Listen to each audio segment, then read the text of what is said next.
Si Mercedes ang pinakamaganda at pinakasikat na dalaga sa Santa Barbara. Marami ang humahanga sa kanya, hindi lang mga kalalakihan kundi maging ang mga kapwa niya babae. Sa taglay din niyang kabaitan at kasimplihan kaya nirerespeto siya ng kanyang mga kababaryo.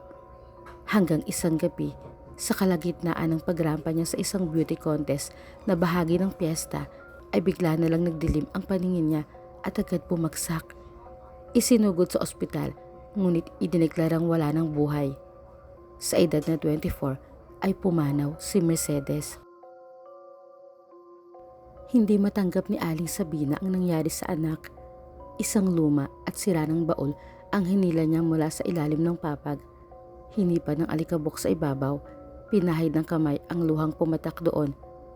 Binuksan ang baul at inilabas ang mga kagamitan niya sa mahikang itim. Matagal na niya yung tinalikuran, ngunit ang kapangyarihang itim lang ang nakikita niyang paraan para ibalik ang buhay ng anak. Nung gabi ring yun ay isinagawa ni Aling Sabina ang isang nakakakilabot na ritual, ang pagtawag at paghingi ng tulong sa dyablo para maibalik ang buhay ng anak. Mula sa itim na usok na nalikha ni Aling Sabina ay nabuo ang imahe ng demonyo.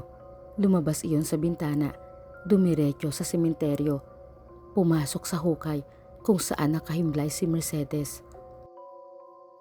Ang libingan ay unti-unting gumalaw hanggang sa ang mga tabo na lupa at lapida ay nasira at umahon mula roon ang bangkay ng dalaga.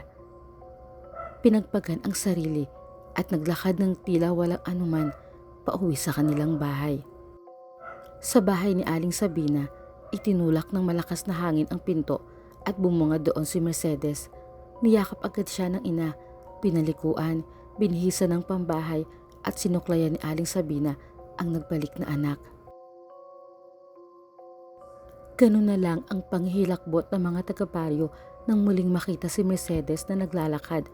Marami ang nagtanong kay Aling Sabina kung may kakambal ba si Mercedes o kung totoo bang si Mercedes ang nakita nila. Iisa lang ang naging kasagutan ni Aling Sabina. Buhay ang kanyang anak at wala siyang ibinigay na rason sa kanila kung paano iyon nangyari. Masaya nga sana ang mga taga-baryo sa pagbabalik ni Mercedes, ngunit taliwas sa kilala at nakasanayan nilang ugali nito ang ipinakikita ngayon ng dalaga. Naging masama ang ugali at ayaw nang kinakausap siya ni nilalapitan. Dumating pa sa punto na nananakit na siya ng mga tao. Maging ang kanyang ina ay hindi nakaligtas sa kalupitan ni Mercedes. Nagalit siya nang kausapin siya tungkol sa mga pagmamalabis at kalupitan niya sa mga tao, kaya sinakal niya ang nanay niya. Muntik na niya mapatay, kundi lang ito nagpumiglas at naitulak siya. Dahil sa mga nangyayari, napilitang magdesisyon si Aling Sabina na magsagawa ulit ng ritual ng pagbawi sa buhay ng anak. Ngunit ang dyablo ay tuso. Pahihintulutan lang daw niya ang kahilingan ni Aling Sabina kapalit ang sariling buhay nito. Ani Aling Sabina, ang buong akala niya kapag nabuhay muli ang kanyang anak ay magiging kagaya pa rin ito ng dati. Hindi niya akalain na mabubuhay ito na nasa ilalim na ng espiritu ng demonyo. Hindi niya hahayaan na mawala ang respeto ng mga tao at patuloy na kamuhian ang kanyang anak dahil sa pagbabago ng ugali nito. Gusto niyang maibalik ang magandang pagtingin nila rito, kaya kahit buhay pa niya ngayon ang maging kapalit ay tatanggapin niya. Inamin niya sa sarili na nagkamali siya ng pagtawag sa dyablo sa kagustuhan lang niya makasama muli ang nag-iisa at pinakamamahal niyang anak. Gumawa ng liham si Aling Sabina na nagsasabi ng buong katotohanan kaugnay sa pagbangon ng kanyang anak sa hukay. Iniwan lang niya yon sa pintuan ng kanilang bahay.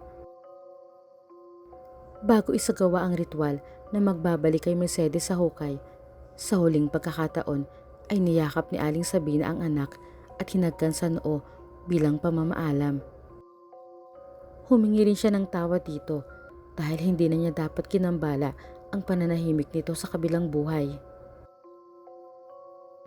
Nang isagawa na niya ang ritual, si Mercedes ay tila wala sa sariling naglakad ng kusa patungo sa sementeryo at doon ay kusa ring bumalik sa kanyang hukay.